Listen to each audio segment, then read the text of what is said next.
So welcome, my name's Lucy. I work in the marketing department at Uxbridge College, and it's great to have you join us today.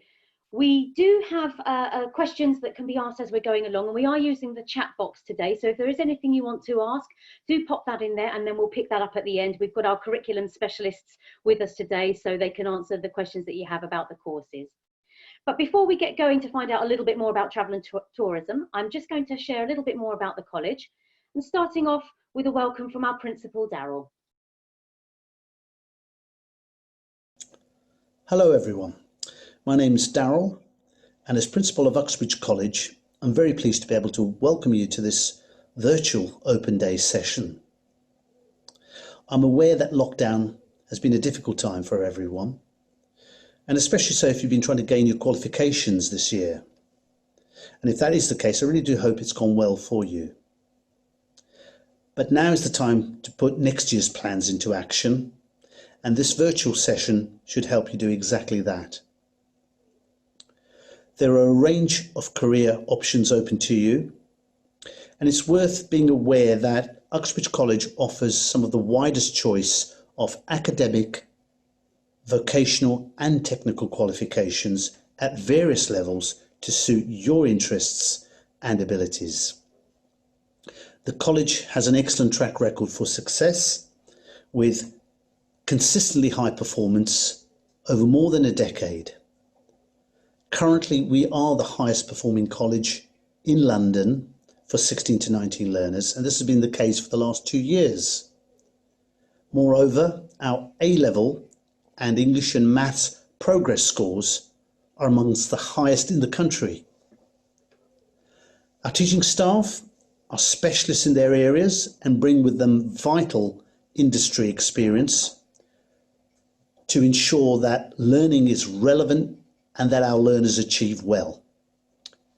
In addition, we have a strong reputation for quality support for our learners, and again to ensure that they succeed and progress, which they do.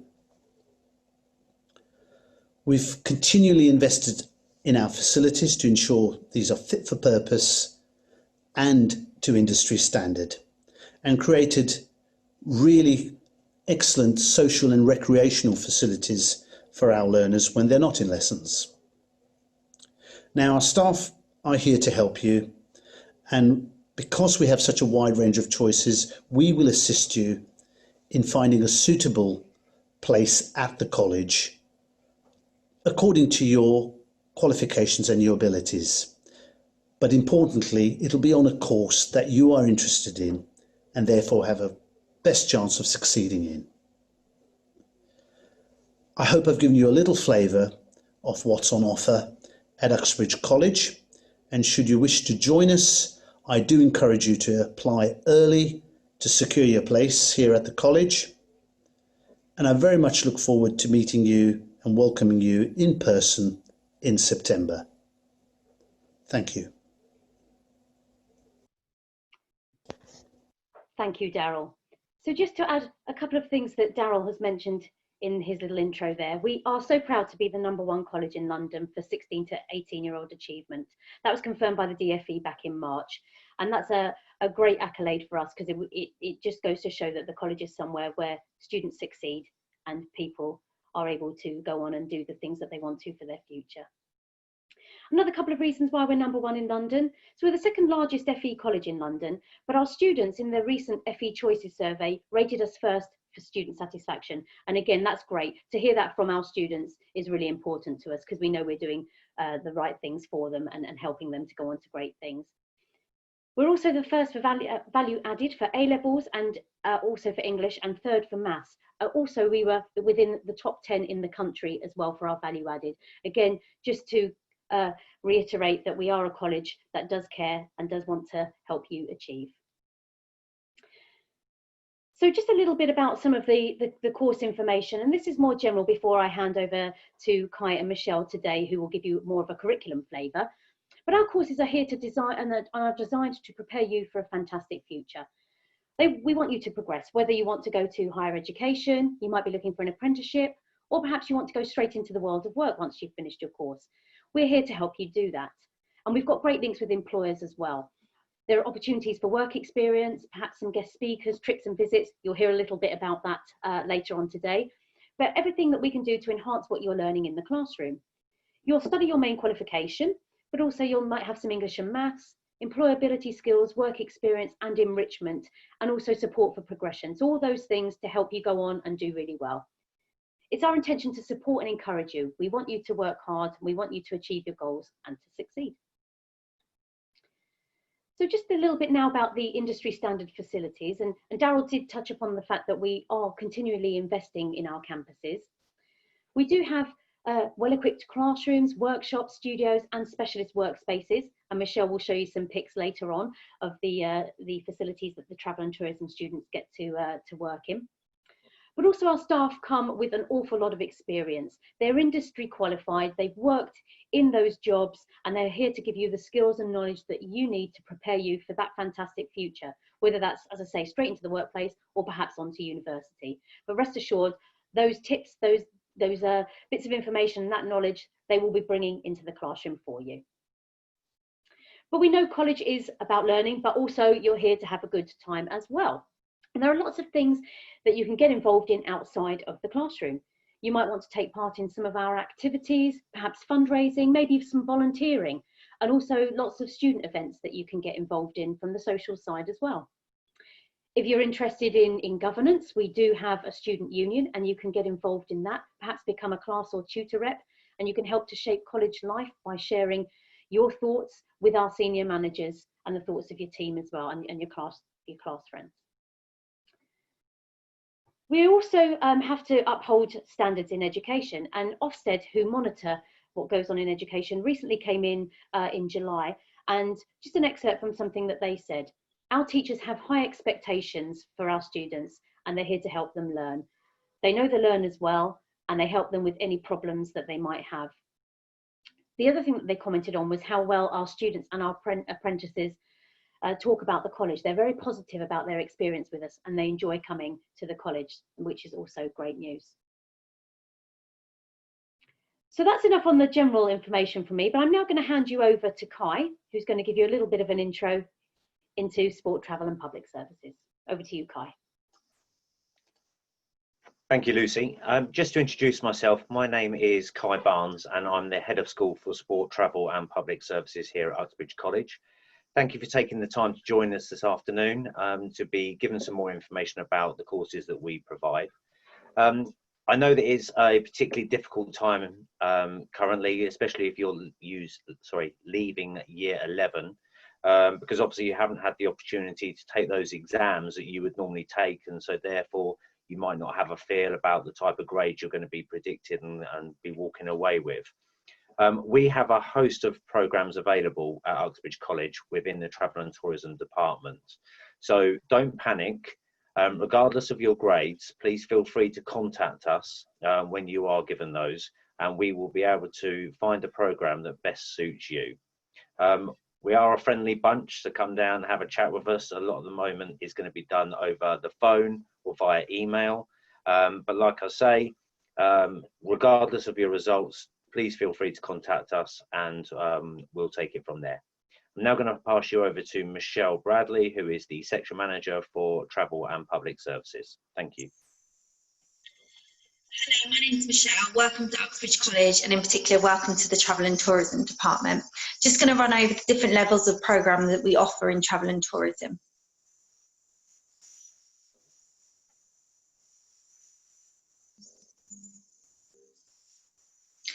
So to start off with, we offer a City and Guilds Level 1 Diploma in Introduction to the Travel and Tourism Industry. This is a one-year programme. To get onto this course, you need to have 5 GCSEs at grade 2, which is equivalent to a grade E. This is including a GCSE in English. The next level then we move on to is our City and Guilds Level 2 Diploma in Travel and Tourism. That's a one-year programme. You need 5 GCSEs at grade 3 or equivalent grade D. And that includes your English as well.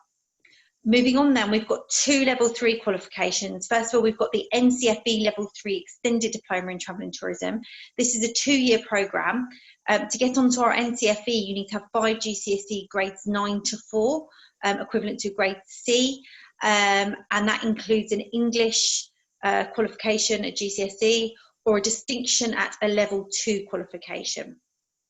We also offer our City & Guilds Level 3 Extended Diploma in Travel and Tourism. Again, that's a 2-year programme, and you need slightly less GCSEs, so that's 4 as opposed to 5 on our Ncfd, and that's 4 GCSEs grade 9 to 4, including English or a merit at level 2 in Travel and Tourism.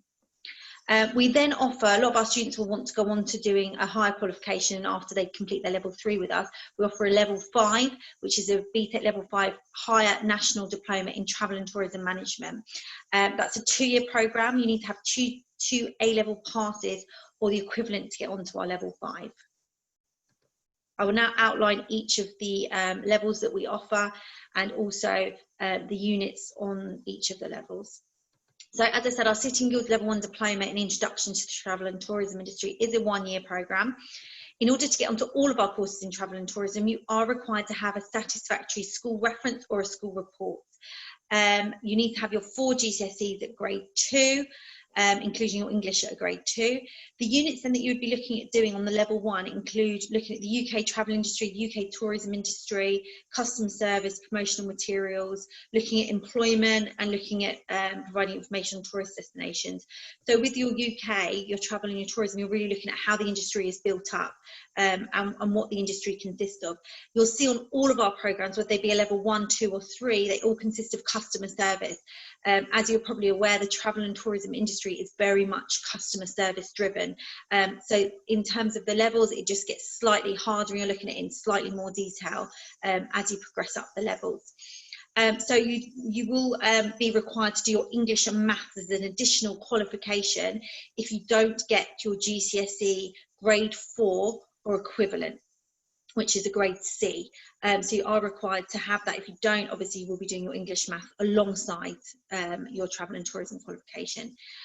With the level 1 qualification, then not only do you get a travel and tourism qualification, you'd also be working towards a City & Guilds in aviation operations. That's a level 1.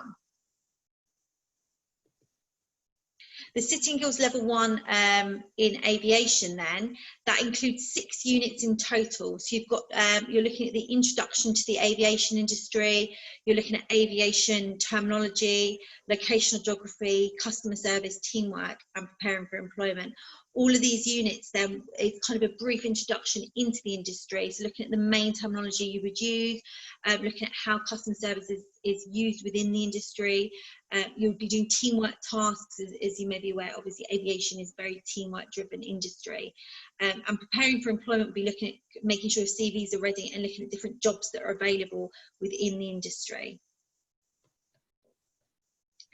The level 1 then, we do offer on every level of course that we do, we have educational visits. So on the level 1 you do 2-day visits. So the total cost of these visits is £60 in total, and then you are looking at your material, your ID of £5, so it's £65 in total. Our level 1s, they went to Windsor this year, and they also, last year, and they also went to the British Airways I360, which is located down in Brighton. So we went to Brighton for the day, and they also went to the aquarium in Brighton and the Tourist Information Centre. Our City & Guilds Level 2 Diploma then, our entry requirements, as I said previously, you need to have your 5 GCSEs at grade 3, including a 3 in English. You will be required to have a satisfactory school reference report, as I said previously. So in terms of travel and tourism, you're looking at 10 units across the year. So you do look at the cruise industry, and cruising has become a really popular area of the industry. So looking at different types of cruise ships, where you can go to on a cruise. UK destinations, worldwide destinations, that is your geography-based units. You also look at resort reps, activity tourism, and the makeup of tour operations. So you're looking at all different areas of the travel and tourism industry, because as we know, a lot of our students want to go into different areas. So you get an overview of the industry as a whole. As I said, additional qualifications, if you don't have your grade 4 English and Maths, you will be doing that again. The additional qualification as well that you would get with the level 2 travel and tourism, you would also be working towards a level 2 certificate in introduction to air cabin crew. This consists of 6 units in total. So the 6 units that you'll be doing on top of your 10 units for the level 2 travel and tourism will be dealing with passengers on board an aircraft. So this is looking at the different types of passengers you will have on board. How would you deal with a drunk passenger? How would you deal with an unruly passenger? Passengers that have fights. Looking at cabin service selling techniques, how you sell on board to make more money, make commission. Making passenger announcements, so as we know, cabin crew will make PAs on board, advising customers on what to do. Working as cabin crew, so the overall job, what does it involve? What would you be required to do? What are the entry requirements? Looking at airline health, safety and security. The airline industry is very much driven by legislation and rules, so looking at why health and safety and security procedures are in place because of those legislations. And looking at emergency situations, very rarely happens, but they do, emergency situations, so it's preparing, making sure that cabin crew are ready for that, and learning the different types of situations that cabin crew may come into. As part of the level 2 programme, as you are doing the cabin crew, you are required to wear a uniform. You will be provided as part of your uniform with a scarf or a tie. You will be required to provide your own white shirt, black trousers or black skirt, and black tights and black shoes. This is something that we require all of our level 2 students to wear whilst conducting role plays. We do have, as you can see, our mock aircraft cabin. So we use this a lot. We use this for all of our levels of programme, but in particular our cabin crew course. We do lots of role plays for each of the 6 units, and as you'll see there, one of our students is demonstrating the safety procedures on board to other students there. Other role plays you'll be doing is you'll be delivering duty free, you'll be delivering a meal service, a bar service.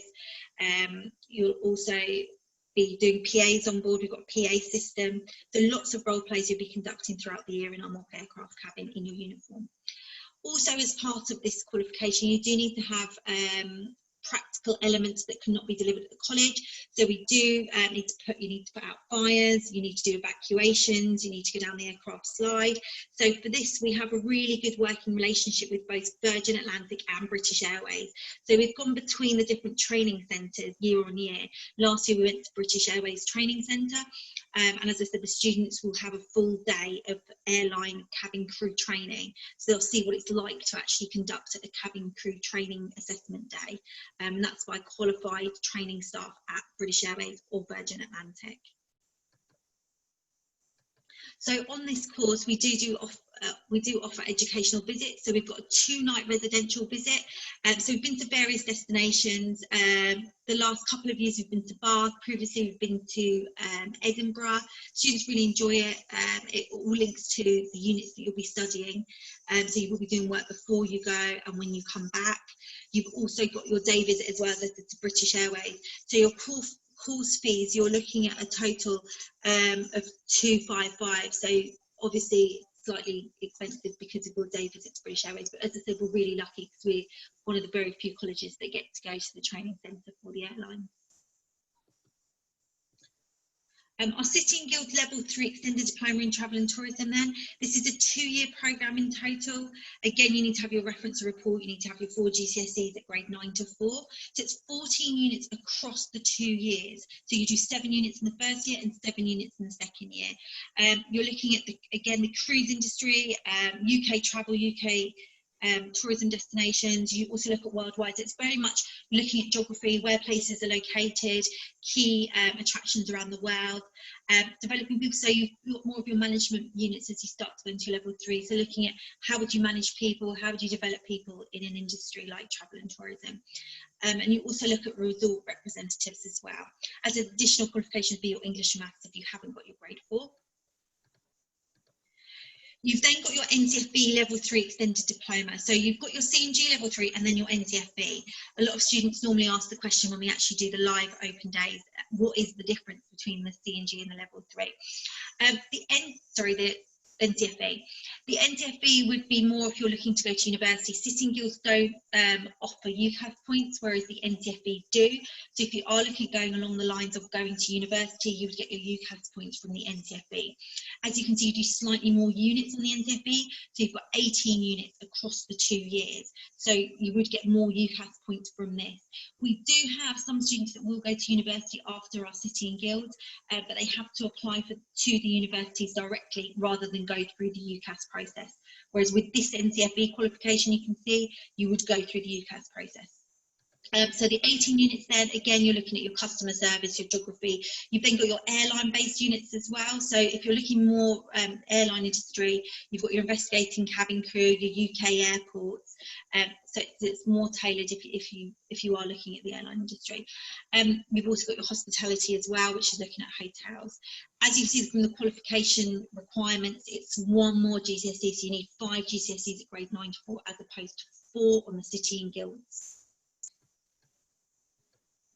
On both of our NCFE diploma and on our City and Guilds diploma, we offer educational visits. So in year 1, they both do the same trip. So it's 3-night UK residential, and we've traditionally gone to Bournemouth. And in the second year, we do a 4-night overseas residential. And again, it changes year on year. It ties in with the units that we're studying. So we've gone to places such as Barcelona, we've done Paris, we've done Malta, we've done Cyprus. We've done a variety of destinations, and as I said, it does change year on year. So NCFE, you're looking at £200 with an ID cost of £5, it's £205 in year 1, and Sitting Guilds it's £270. It's more with the Sitting Guilds because you've got exam units and you also get books because you need to have atlases and books for your exams. There are exams on Sitting Guilds, so they are externally assessed, they're computer examinations, and that is part of the qualification. We've got a really good success rate with our online exams. We have a 100% success rate. All of our students work really hard to pass their exams. They've got the right equipment, the right books that they need to get through them. So you're looking at 275 for that. So with all of our qualifications, we do require our students to do work experience. So depending on the level of qualification, it depends on how long you do.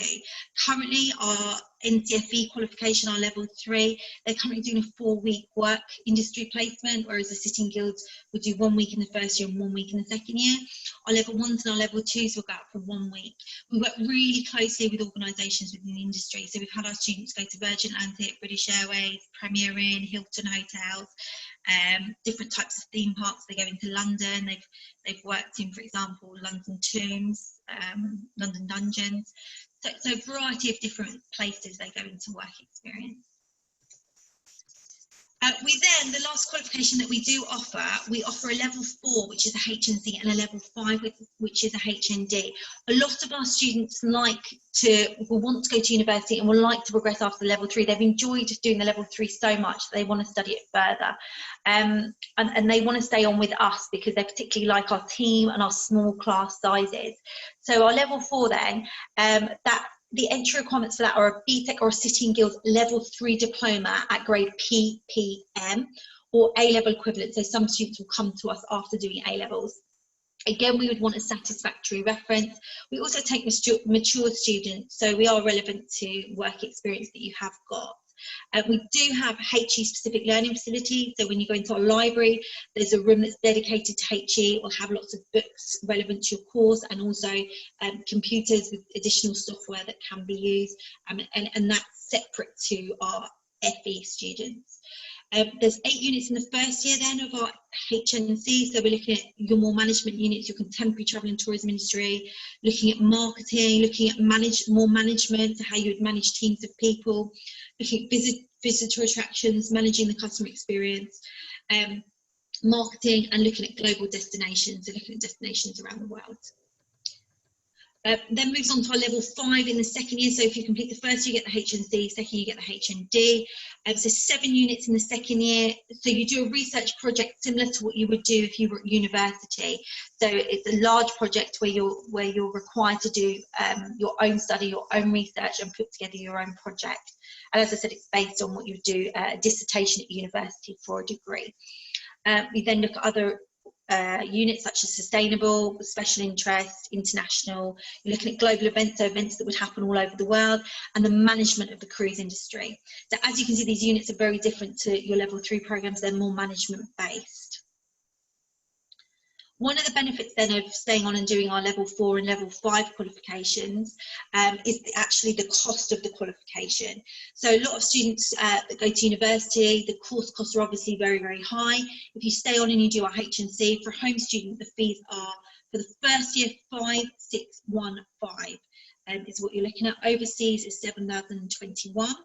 For the HND, which is the second year, then you're looking at 5225 for a home student and 6882 for an overseas. Now, this is a big difference as compared to university. So if you're looking at university, you're probably looking at a course fee for a home student of about £12,000. So it is quite a bit cheaper. That's why our students like to stay. And as I said, they do like to stay because they build that relationship with the staff, and they like the smaller class sizes and the expertise that we have within our team. You also would do a 3-night residential, which you would plan. So our students have gone to New York, they've gone to Iceland. It's very much depending on what the students plan around their assignment and the research they need for their assignments. And they also do day trips. One of the compulsory trips they have to do is the World Travel Market, because again, this is based around a couple of day units. So all of our travel and tourism courses, all level 1, level 2 and level 3 students, they will be required, as I've said previously, to conduct English and maths alongside their main programme if they don't have a grade C or a grade 4 at that. And that's if they are under the age of 19. Over the age of 19, you can opt to do it. It's optional, but under 19, you will be required to do it alongside your course if you don't have the grade 4. Lessons can be anywhere between 9 and 5, can be Monday through to Thursday. You get 1 study day off a week for level 1, 2 and 3 courses. They're all located at Uxbridge campus. And in terms of assessment, so our courses, they have a range of assessment methods. So you've got practical lessons where you'll be, for example, we have a mock travel agency, we've got the mock aircraft cabin, so you'll be doing practical lessons in there. Also role plays within the classroom environment. We also study entertainment, so you'll be putting on an entertainment programme. You do have assignments, so it's not all role play and practical lessons. So you will obviously have to do written based assignments. We do have your short answer tests and your online exams for city and guilds.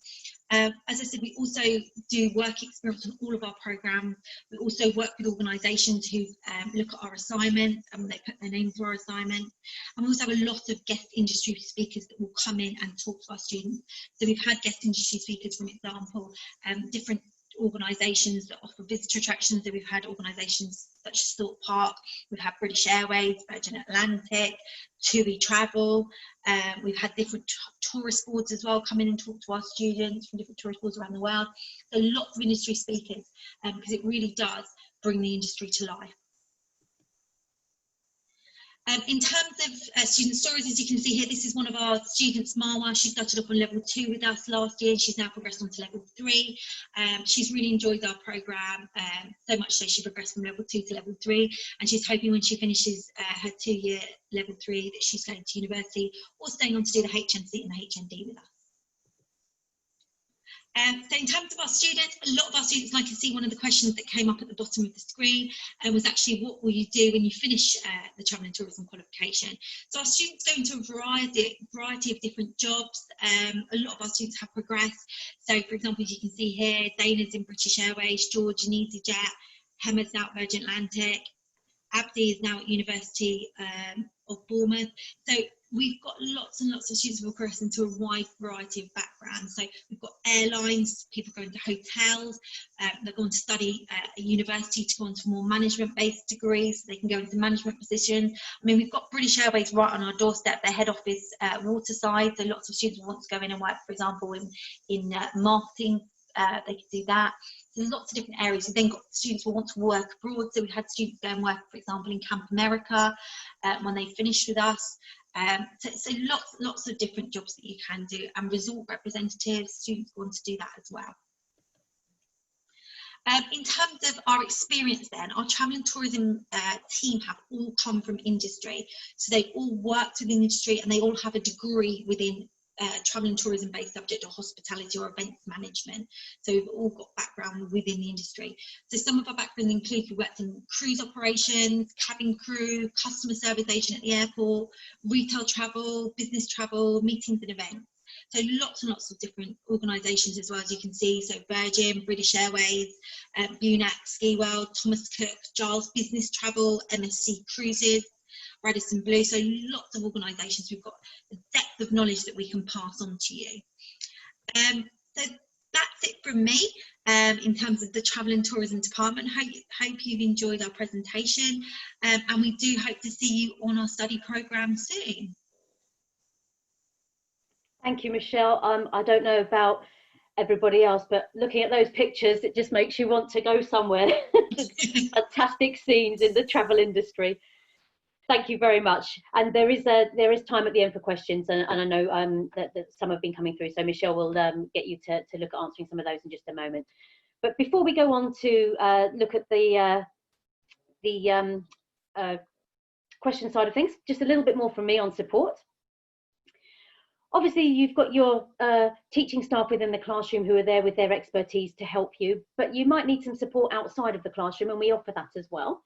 So if you are looking to think about your next steps, you've come and you've studied with us, our careers team are on board, and they can give you information about progression. So if you're thinking about starting a travel and tourism course, and you're maybe thinking, once I've completed that, where can I go? Our in-house team will be able to help you with that, as well as our staff within the travel and tourism program as well. But also we know that sometimes students have difficulties or needs that they need some support with, and we have a learning support team on hand who can help students identify any additional requirements. We do say to students, if you do have a particular need, then let us know as soon as you can with that, just so that we can make sure that we can help you get the right provision in place as soon as we can. And we know sometimes that it can be a little bit stressful being a student, and we're well aware of that, and we have a great student services team who work with all of our students, both our Uxbridge campus where travel is based and also our Hayes campus. And they can help you with any personal or welfare support and also financial support as well. We do have some assistance for that, and I know Michelle's talked a little bit about some of the costs involved with the travel and tourism courses. So if you are struggling, then do come and talk to us as well. Plus there's also academic support. So if you are on your course and you might need a little bit of help within the classroom, we can certainly look to assist you with that as well. So the message is really, if there's anything that you think that you might need support with, then do let us know. The sooner you can do that, the better. But do get in touch so we can see how we can help you best. So obviously you've heard quite a lot about some fantastic travel and tourism courses, and you might not have applied already, and you might be thinking, how do I go about doing that? Well, it's really easy. You can do that on our website. It's the quickest and easiest way to apply for courses. If you head on to Uxbridge College, have a look at the travel and tourism section, and you can choose the courses that you're interested in. You click on the orange apply button, and then that takes you through to our application account. Create an account, and then you fill in the details. You're prompted to do it. It's nice and simple. And if you're not quite sure which course you want, there are a couple of different options, as Michelle's talked about today. So there's a couple of things you're interested in. You can always apply for both of those at the same time. And then what happens once we've received your application, we'll then be in touch with you to talk about the next steps. Obviously, as Kai mentioned, we're remote at the moment, so we're not offering our interviews actually at the college campus, but we are in touch by telephone. Maybe that's via Zoom or Skype or email. So we will keep in touch with you. Once you've submitted that application, we'll be able to tell you what your next steps are. And if you prefer to download that application form, that's fine too. You can do that from the website. Just fill that in and you can post or email it back to us. But obviously there's quite a lot of information, and you might think, oh, I need a bit more detail. I'm not entirely sure what I want to do. Well, we can help with that as well. Our careers team can help you make the right choice. They're there to talk through what your interests are and to find the best course or program that suits you. They're operating remotely at the moment, but they are staffing the telephone and the email. So do give them a call on 01895 853333, or you can email them at inquiries@uxbridgecollege.ac.uk. Just get in touch, have a chat with them, and they'll be able to help you find out what your next options are. And also the website's got a lot of information, and some of the detail that Michelle's talked about with the courses, there's a little bit more information online as well. So if you're not quite sure, go and have a little look, and you can see what the differences are between the courses to find out the best one for you. And we always do say that education equals opportunity. So it's important that you get yourself informed and then you can get involved. So that's everything that we had to share today. I know there have been a couple of questions that have come through, so we'll just have a little look at that, and perhaps if we can answer some of those as we go through. So one of the things that somebody's asked is about which kind of job that they can get after they've done the course, and I know Michelle's certainly been through some of those bits of information. I know Kai's commented as well to say there's a lot of opportunities for students who complete. And as Kai said, sometimes students want to come and do our level 4 and our level 5 courses with us. They like the sense of being at the college and continuing those university level courses with us at Uxbridge College. Or you can go on to university as well. And obviously a lot of other job roles, which we've kind of mentioned today, including customer service, cabin crew, travel agent, travel rep, you name it. And Michelle mentioned some of the performances and the entertainment programs that the students put on, and I've seen some of those myself, and it is really good fun. There's a lot of good work that goes on with the travel courses. And obviously, somebody's asked about the presentation. There's a lot of information, and as we've said in the chat, the presentation will be available. We'll be putting that onto our website, so you can make sure that you can see some of the information we've talked about, and we're aiming to have the recording as well, so that you can listen back and obviously catch up on anything that you might have missed. And in terms of one of the questions that's come through just about the due date to apply, well, we always recommend students apply as soon as they can. Applications are open now, ready for September starts. We will start enrolling students in August. August the 20th is the day for the start of our enrolment. But what we would recommend is that apply as soon as you can. Obviously, as I've said, you can do that online, and then an interview can be set up for you, and then obviously we can take it from there. But the sooner you apply, the sooner obviously we can get things into plan for you. And just another question, and again, this might be one, Michelle, or perhaps Kai, for you to answer.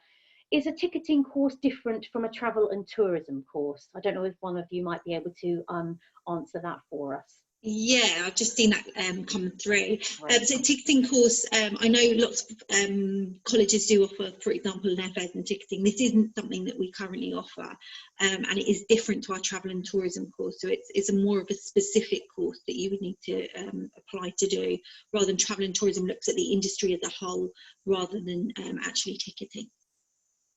That's great, thank you, Michelle. And another one for my curriculum colleagues as well.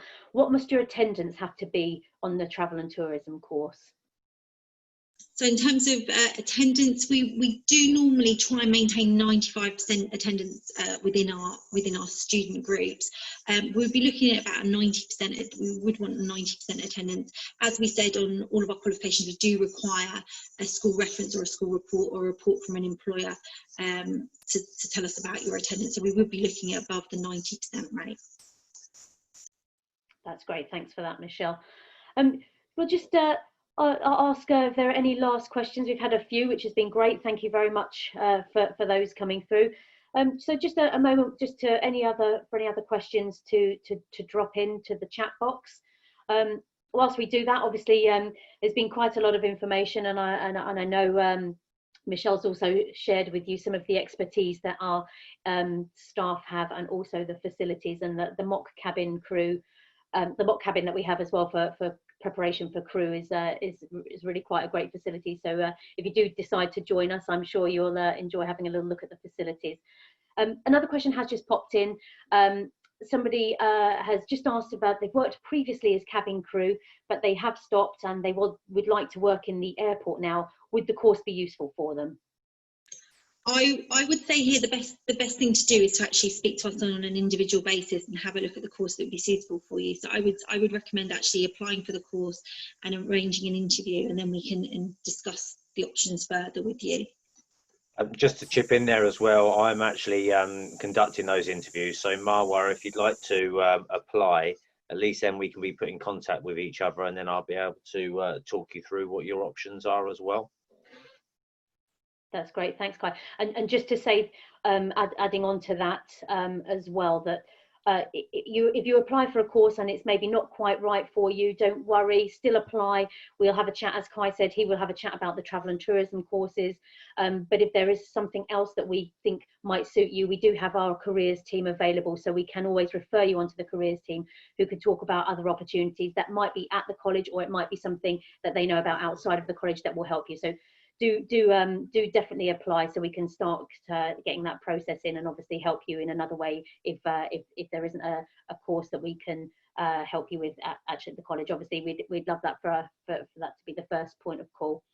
And just another question that's come through about a qualification, an Indian higher secondary qualification, and entry 3, can the student do that course? And again, I would say it's probably a Michelle, Kai, you may wish to chip in here, but it would be recommended that you apply for the course, and then the conversations about qualifications and previous experience can then go from there. Would that be a fair answer?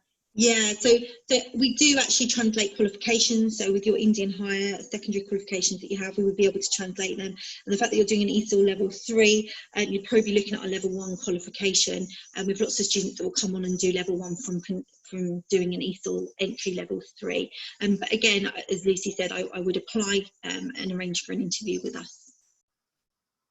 Yeah, definitely. And also I see a follow-up question just about if I want to work in the airport, will the course be helpful? And I think obviously some of the units that Michelle shared as well, so a lot of students do go on to work in the airport in a variety of different roles. So definitely, if you are interested in working in the airport, then I would say one of our qualifications would be a good start point for you. Yeah, and that's a good point. With our level 1 and level 2 programs, as Michelle quite rightly said, we obviously do the aviation additionalities as well. So we do have a lot of people that go on to work, and especially at the airport, and especially being so near to Heathrow as well. We know it's a challenging time at present. However, we do and have had students go and work at the airport, and we have links for work experience as well. And I've just got another question from Zainab about if we miss any lessons due to appointments, are we able to do catch-up work? Yeah, certainly. Well, obviously, if there are lessons missed because of appointments, we know that some appointments, they can't be changed because there'll be hospital appointments or orthodontist appointments. They could be very difficult. Most of our students will be having 4 days a week studying.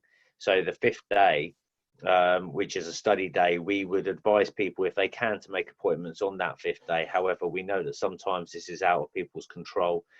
Yes, you would be able to go to the appointment. There would be some forms that we would fill out with you, and then catching up on work, then yes, work gets loaded onto our virtual learning environment, so you would be able to catch up on work. And in fact, that's we would expect that from you. That's great, thanks, Kai. And there's just another question that's popped in, just about, is there an age limit? If I can refer that one back to Kai or Michelle with that one. Okay, so that does depend on the program that you're applying for. To be perfectly honest, again, it would be one of those ones that we would need to find out which program you were applying for and then have a look. Some courses do lack funding. Our Ncfd program, our level 3 program, for example, that doesn't take people over the age of 19. However, the City and Guilds does. So again, it depends on the program, will determine whether or not there are any fees to pay for 19+ learners. That's great, thanks, Kai. And another question that's just popped through about work experience and can we send links? Well, the work experience is actually organised whilst you're on the course, and so that's kind of linked in with your study programme. I think I'm right in saying that, Kai and Michelle, so that it would be dealt with within the curriculum area. Is that yeah, it would be dealt with our work experience coordinators and the team themselves. So it's not something we would do. We wouldn't particularly send out links for the work experience until you actually conduct the work experience with us on our programme. That's great, thank you for that.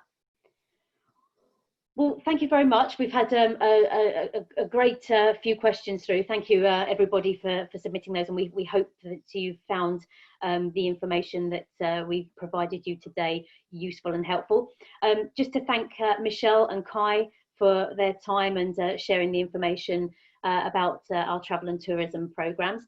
just a reminder, lots of detail on the website as well. And if you do want to have a chat with the team or with careers, then do get in touch. The contact details are on the presentation, and also you know, head to the website and you'll see contact details on there as well. So just remains for me to say thank you very much again. Thanks for joining us, and have a lovely evening. Thank you very much. Bye-bye. Bye. Thank you.